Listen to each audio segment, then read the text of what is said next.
नमस्कार भावांनो, सध्या पुरंदर केसरीचे लाईव्ह लॉट्स चालू आहेत. उद्या पुरंदर केसरीचं मैदान होणार आहे. तर या मैदानामध्ये कुमार रणवीर राहुलभाई पटेल आडिवली कल्याण यांचा मथुर पळणार आहे आणि बैलगाडा क्षेत्रातील देव बकासूर देखील पळणार आहे.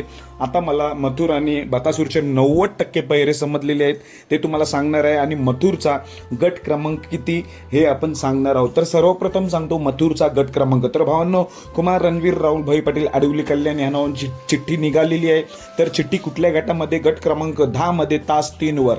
गट क्रमांक 10 मध्ये तास 3 वर मथुरच्या नावाने चिठ्ठी निघालेली आहे. इथे आपला मथुर 100% पाळणार आहे, कारण लवकर चिठ्ठी निघालेली आहे. पहिले 10 गटामध्ये गट क्रमांक 10 मध्ये तास 3 वर आपला बिंदोडचा बादशाह हिंद केसरी भारत केसरी मथुर 100% पळताना दिसणार आहे. आता पैऱ्याकडे वळूया. पैरे कोण असू शकतात? तर मला आता 90% पैरे समजलेत मथुर आणि बकासूरचे.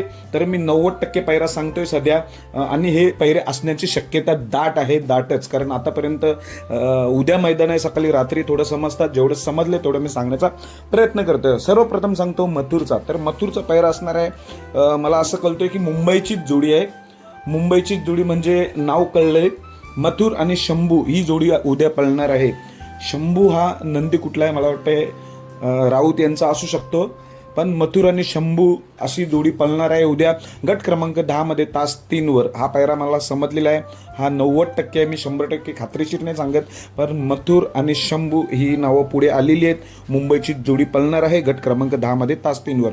आणि बकासूरचा पैरा कोण असेल? तर भावांनो, बकासूर, साम्राज्य आणि महाराज हे तिन्ही नंदी उद्या आपल्याला पुरंदर केसरी मैदानात दिसणार आहेत. तर एकतर घरचा साज असणार आहे. तर मला असं वाटतंय महाराज आणि साम्राज्य ही घरचीच गाडी असण्यास शक्यता आहे.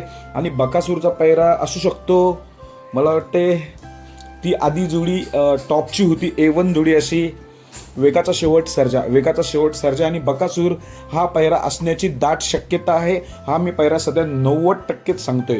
बकासूर आणि वेगाचा शेवट सर्जा ही जोडी उद्या पुरंदर केसरी मैदानात असण्याची दाट शक्यता आहे. धन्यवाद भावांनो.